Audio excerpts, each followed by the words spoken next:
జై శ్రీరామ్ అందరికీ నమస్కారం. వెల్కమ్ టు న్యూస్ అఖండ. నేను మీ కస్తూరి శ్రీధర్. మిత్రులారా, దేశ రాజధాని ఢిల్లీ వీధుల్లో ఈరోజు మరొక పెద్ద నాటకానికి తెరలేచింది.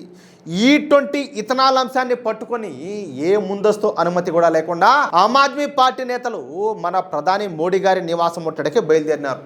చూడండి ఏ కథ. ఫిరోజ్ షా రోడ్డు వద్ద పోలీసులు అడ్డుకోవడంతో అరవింద్ కేజ్రీవాల్, మనీష్ సిసోడియా అలాగే సంజయ్ సింగ్ లు రోడ్డుపైనే ధర్నాకు కూర్చున్నారు. ప్రధాని మోడీ గారిని కలిసి తీరాల్సిందేనంటూ 2.5 లక్షల సంతకాల పత్రాలను పట్టుకొని కేజ్రీవాల్ ఆడుతున్నటువంటి ఈ హైడ్రామా అసలు రంగేంటో ఈ రోజు కళ్ళకు కట్టినట్టు ఖచ్చితంగా ప్రతి ఒక్కరూ తెలుసుకోవాలి.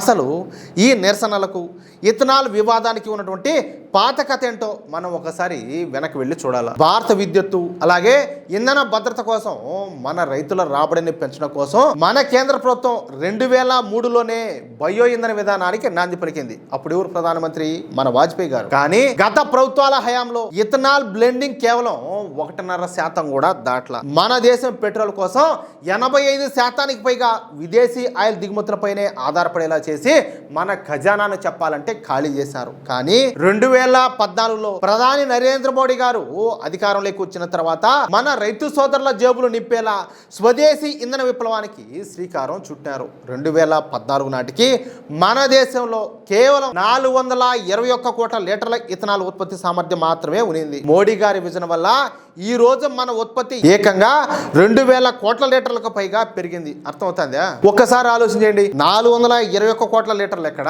2000 కోట్ల లీటర్లు ఎక్కడ? మన దేశం చేపట్టినటువంటి E20 ప్రోగ్రామ్ కు ఏడాదికి కావాల్సింది కేవలం 1200 కోట్ల లీటర్లు మాత్రమే. అంటే మనకు అవసరమైన దానికంటే మన దగ్గరే మిగులు ఇథనాల్ ఉండాలి. కానీ మన దేశ వ్యతిరేక శక్తులు, బీజేపీ వ్యతిరేకులు, మోడీ వ్యతిరేకులు, ఈ ప్రతిపక్ష పార్టీలు ఈ విషయాన్ని పక్కన పెట్టి పచ్చి అబద్ధాలతో ప్రజలను మభ్యపెట్టాలని చెప్పి చూస్తున్నారు. ఇప్పుడు కేజ్రీవాల్ ఏమంటున్నాడో తెలుసా?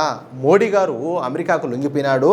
ఏమే ట్రంప్ బ్లాక్ మెయిల్ వల్ల విదేశీ చెత్త ఇథనాల్ను మన కార్లలో బలవంతంగా కుక్కుతున్నారని చెప్పేసి వింత వింత కథలన్నీ కూడా చెప్తాడు. ఎందుకంటే డెకాయిట్ అబద్ధాలు చెప్పడంలో దిట్ట.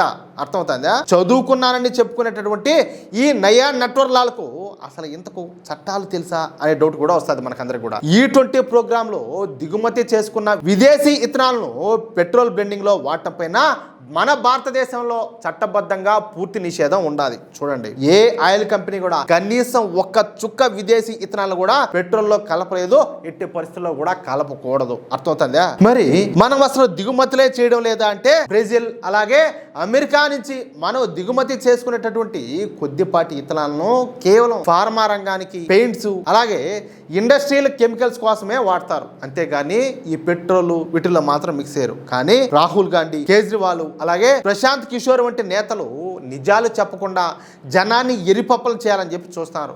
రాహుల్ గాంధీ నిరసనలు చేసి మీడియాలో మైలేజ్ తెచ్చుకుంటా ఉంటే అది చూసి తట్టుకోలేక కేజ్రీవాల్ కూడా తన ఆఫీస్ నుంచి 100 మీటర్లు నడిచి వచ్చి లీ మెరిడియన్ హోటల్ దగ్గర ఆర్టిస్ట్ డ్రామాలన్నీ కూడా ఆడుతున్నాడు. జాతీయ టీవీ ఛానల్ కూడా ఈ ఫేక్ ప్రొటెస్ట్ ను పూర్తిగా బ్లాక్అవుట్ చేయడంతో కేజ్రీవాల్ ప్లాన్ ఘోరంగా తుస్సమని పోయింది. రాబోయే పంజాబ్ ఎన్నికల్లో మళ్ళీ రైతులందరినీ కూడా రెచ్చగొట్టి రాజకీయం చేయడానికే ఈ ఇథనాల్ నాటకాలన్నీ కూడా ఆడుతున్నాడు ఈ కేజ్రీవాల్. కానీ మన భారతీయులు, మన జాతీయవాదులు ఈ అబద్ధపు ప్రచారాలను నమ్మే పరిస్థితుల్లో ఎంత మాత్రం కూడా లేరు. జాతీయవాదానికి, మన దేశ స్వయం సమృద్ధికి కట్టుబడినటువంటి మోడీ ప్రభుత్వం ముందు ఇలాంటి చిల్లర రాజకీయాలు ఎప్పటికి కూడా సాగవు. అది అసలు విషయం. అయితే మిత్రులారా, ఈ న్యూస్ కనుక మీకు నచ్చినట్లయితే వెంటనే ఈ వీడియో లైక్ చేసి మీ మిత్రులకు అందరికి కూడా షేర్ చేయండి. అలాగే ఈ వీడియో పైన మీ అభిప్రాయం ఏంటో ఖచ్చితంగా ప్రతి ఒక్కరు కూడా కామెంట్ రూపంలో తెలియజేయండి. అలాగే ఇంతవరకు మీరు కనుక మన ఛానల్ను సబ్స్క్రైబ్ చేసుకున్నట్లయితే ప్రతి ఒక్కరు కూడా మన ఛానల్ను సబ్స్క్రైబ్ చేసుకోండి, సపోర్ట్ చేయండి ప్లీజ్. జై శ్రీరామ్, జై హింద్, భారత్ మాతా కీ జై.